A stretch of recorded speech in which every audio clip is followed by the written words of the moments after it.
Aquest any, la Festa de Benvinguts a Pagès ha incorporat una novetat, la visita als elaboradors. A la Conca de Barberà se'n poden visitar 3, i 2 d'ells es troben al poble de Vimbodí. A Cala Cova són mestres artesans xarcuters. La Natàlia ofereix a la seva botiga un tast generacional d'embotits amb més de 80 anys d'història. L'estrella, el xoriç de l'Anselmo. Al mateix carrer trobem Cal Silo, on la Maria Àngels obre les portes del seu obrador per ensenyar-nos l'elaboració de la llonganissa, la seva especialitat.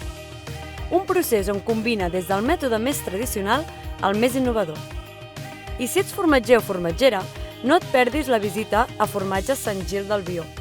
A part de trobar-se en un poble amb molt d'encant, descobriràs el procés d'elaboració del formatge i sentiràs a flor de pell l'olor de les sales de maduració.